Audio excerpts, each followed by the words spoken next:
ఎందుకంటే నేను కూర్చోబెట్టి బడ్జెట్ నా దగ్గర ఉండదు. ఏమండి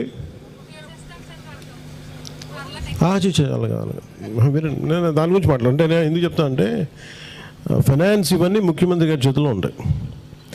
ఆయన కూడా ఉన్న ఇబ్బందులు ఏంటంటే గత ప్రభుత్వం చేసిన పనులకి అండ్ మీకు కూడా తెలియాలి కదా, మాకు ఎందుకు డబ్బులు రావట్లేదు, మాకు ఎందుకు డబ్బులు రావట్లేదు, మీ ద్వారా రాష్ట్ర ప్రజలకు కూడా తెలియజేస్తా ఉన్నా.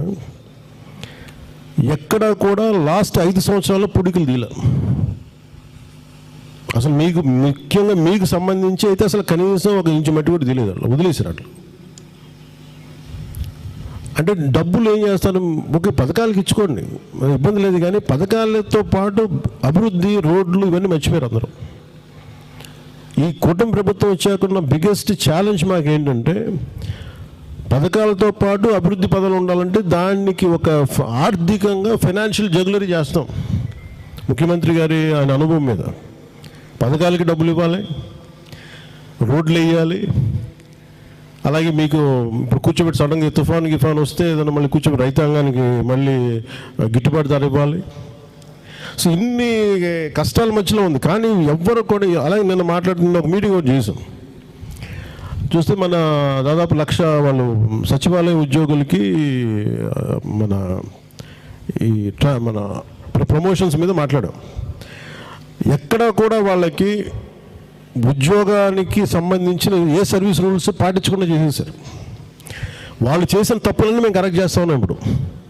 ఇప్పుడు మన శంకర్ గుప్తా ట్రైన్ లాగా వాళ్ళు పని పాట చేయకుండా వదిలేశారు. ఆ సమస్య, వారసత్వ సమస్య మనకు వచ్చింది. ప్రజలు వీళ్ళందరూ ఎదురు తిరిగే వీళ్ళ మీద విసుగుతోటే వాళ్ళని ఆ స్థాయిలో పెట్టారు, మనకి ఇంత అద్భుతమైన విజయం అందించారు. కానీ ఒకసారి వాస్తవం మేము కూడా చెప్పాలి కాబట్టి మేము చాలా కమిటెడ్గా ఉన్నాం. ఈ పర్టికులర్ అలయన్స్ ప్రభుత్వం నేను బాధ్యతగా తీసుకొని తక్కువ సీట్లు తీసుకొని కూడా దేనికి పెట్టుకున్నానంటే నేను ఇలాంటి సమస్యలని అడ్రస్ చేయడానికి ఉన్నాను.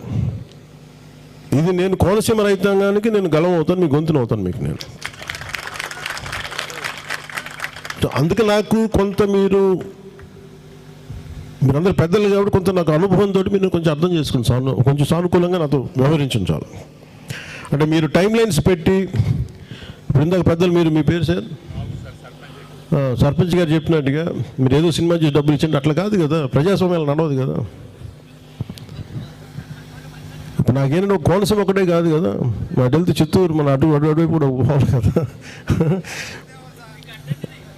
అంటే అలాగా ఇవన్నీ ఏంటంటే మనకు మాటలకి 10 మంది సరదాగా బాగుంటాయి, కానీ ఇన్నికి ఇంత డబ్బు ఉంది ఇక్కడ. డబ్బుని అడ్డగోలుగా ఒక పథకం లేకుండా ఏం లేకుండా ఖర్చు పెట్టేశారు వాళ్ళు. ఇప్పుడు మనం తిరిగి ఒక ఆర్థిక వ్యవస్థని గాలిలో పెడుతున్నాం. ఈరోజు కలెక్టర్ గారితో మాట్లాడుతుంటే ఎంటైర్ కోనసీమ లేదా ఈస్ట్ గోదావరికి దాదాపు 3,000 నుంచి 4,000 కోట్లు డ్రైన్ల ఆధునీకరణకి కావాలి. ఈ డబ్బు ఎక్కడి నుంచి తేవాలంటే ఎవరి దగ్గర సమాధానం లేదు, ఇంక్లూడింగ్ ఫైనాన్స్ డిపార్ట్మెంట్తో సహా. ఎందుకంటే నేను ప్రజల్ని మభ్యపెట్టడానికి రావట్లా, వాస్తవాలు తెలియజేయాలి మీకు. ఈ వాస్తవాలు తెలియజేస్తాం మనం ఎలా కరెక్ట్ చేసుకుంటే ఈ సమస్యలని. అంటే నెక్స్ట్ టైం మనం ప్రజాప్రతినిధులను ఎన్నుకునేటప్పుడు కనుక మనం తప్పుడుగా ఏదో కూర్చోబెట్టి వాళ్ళుగా గాల్లో మేడలు కట్టి మనం నమ్మేస్తే ఈ పరిస్థితులు ఎలా వస్తాయి అనేది దీనికి ఒక తార్కాణం గత ప్రభుత్వం. సో నేను ఎందుకు ఇలా పెడుతున్నానంటే ఈ కూటమి ప్రభుత్వంలో నేను మీకు వెన్నంటే ఉన్నాను, నాకు సమయం కావాలి. ముఖ్యంగా యువతకు సంబంధించి ఈ రోజున మీరు పెద్ద కొడుకు అంటే ప్రతిదీ బిడ్డలాగా చూసుకుంటారు. అలాంటిది భవిష్యత్తులో ఇంతమంది యూత్కి మీకు భవిష్యత్తు ఉండాలనేదే నా కోరిక ప్రత్యేకించి. అంటే మనకి వెల్ఫేర్ స్కీమ్స్తో పాటు డెవలప్మెంట్ ఈజ్ ప్రయారిటీ. అది మనకి వ్యవసాయ విధానం కావచ్చు, లేదంటే కొబ్బరి సాగు కావచ్చు. దీనికి మీద నేను ప్రత్యేకించి చాలా కట్టుబడి ఉన్నాను దీని మీద. అంటే అందరూ ఏం చేస్తున్నారంటే కూర్చోబెట్టి పథకాల దగ్గర ఆగిపోవట్లేదు కూటమి ప్రభుత్వం. కానీ జరిగిన దోపిడీని కానీ ఆ వెనక మనకి ఆ ఆర్థిక లోటుని కానీ ఎలా పూడ్చాలనేది దాని మీద విపరీతమైన కసరత్తు చేస్తూ ఉన్నారు. కొంతమంది చేస్తారు. ఇప్పుడు దాకా నెలకి జీతాలు రావడం కష్టమైపోయింది గత ప్రభుత్వంలో. గుంతలు పూడ్చలేకపోయారు, రోడ్లు వేయలేకపోయారు. ఈరోజు మనం కూర్చోబెట్టి మన శంకర్ గుప్తా దాంట్లో కూర్చోబెట్టి సిల్ట్ తీయలేకపోయారు. మరి డబ్బులు ఏమైపోయినాయి అంటే వాళ్ళు కూర్చోబెట్టారు, ఇచ్చేసారు, అయిపోయింది అంతే. సో మనం మోర్ బాధ్యతగా ఉన్నాం. సో మేమండి ఎందుకు ప్రత్యేకంగా చెప్తున్నానంటే, నేను మిమ్మల్ని మభ్యపెట్టేసి రాత్రికి రాత్రి మొత్తం కొబ్బరి చెట్లు తీసేసి మొత్తం ఫ్రెష్గా రేపు ఎల్లుండి కల్లా మొత్తం కొబ్బరి చెట్లు వచ్చేస్తాయి, అలాంటి అబద్ధపు మాటలు చెప్పడానికి నేను, ఎందుకంటే జెన్జీ సరికొత్త తరం వాళ్ళు మారుతూ ఉన్నారు.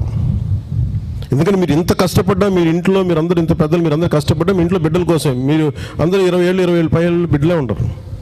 సో వాళ్ళ కోసం మీరెంత తపన పడుతున్నారో నేను అంతే తపన పడుతున్నాను.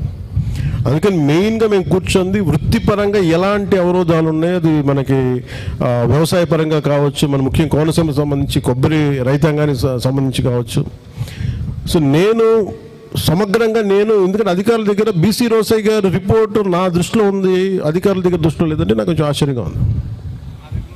అంటే మీ దగ్గర ఉండే ప్రయోజనం ఏంటంటున్నా మీరు అంటారు, మీరు దాని చాలా కాదు. ఇన్ఫర్మేషన్ దాచుకొని ఏం చేసుకుంటారు, గూట్లో పెట్టుకోవడానికి కాదు కదా. ఇన్ఫర్మేషన్ ప్రజలకు ఉపయోగపడడానికి కదా. అంటే మెయిన్ మీరు కలెక్టర్ గారికి కూడా చెప్తాను, ప్లీజ్ బీసీ రోసయ్య గారు చూడండి, అసలు ఏంటో చూడండి. అలాగే నేను అడిగినప్పుడు కాదు, మీరు ఆల్రెడీ మీరు దాన్ని క్లియర్ కట్గా ఉండుంటే చాలా బాగుండేది. అలాగే మీరు 50 మీటర్ల 110 మీటర్ల అసలు డ్రైన్స్ ఆక్రమణలు గురైనయా, దీని మీద మీకు ఎవరికి సంపూర్ణ అవగాహన లేనట్టు అనిపిస్తుంది నాకు. ఒకసారి చూడండి అది. అంటే ఇది నేనేమన్నాను, ఇది మిమ్మల్ని ఇబ్బంది పెట్టడానికో లేదంటే మిమ్మల్ని నేను ఇంకోలా దీన్ని తప్పుగా తీసుకోకండి. నేను అనేది అంటే మనం అందరం కలిసి, వాళ్ళు అందరూ గెలిపించారు మమ్మల్ని, లెటర్స్ ఒక కలెక్టర్ దృష్టి కూడా తీసుకొస్తే ఒక శాశ్వత పరిష్కారం వెతకాలి దీనికి. ఎందుకంటే ఇదే కోనసీమలో కూడా ఇంకొక ప్రాంతంలో కూడా ఉందంటే కోనవరమా, అక్కడ కూడా ఇలాంటి సమస్య ఉందా? ఇప్పుడు ఇక్కడ ఉంది, కోనవరంలో కూడా వచ్చింది, అక్కడ కూడా ఆపాలని కదా. అదే చెప్పాను, దానికి కూడా సమస్య ఉంది అనుకో, ఆ ప్రాంతానికి కూడా అదే చెప్తాను.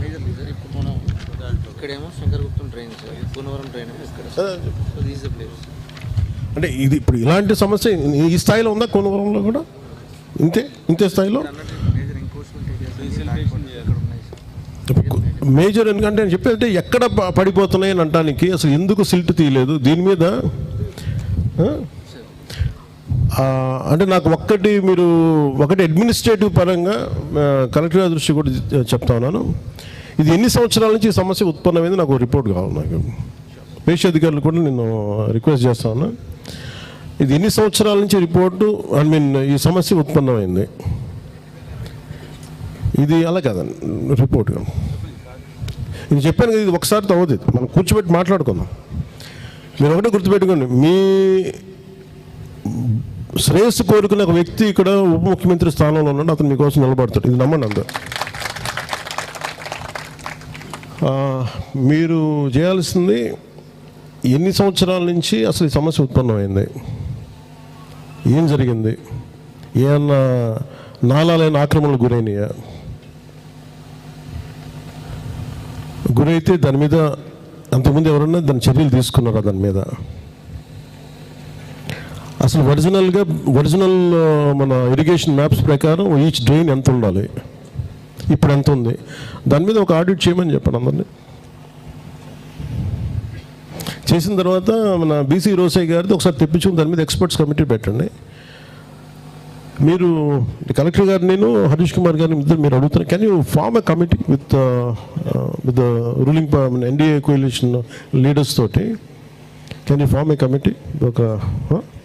అది ఎవరి ఆధ్వర్యంలో ఉంటుంది అది?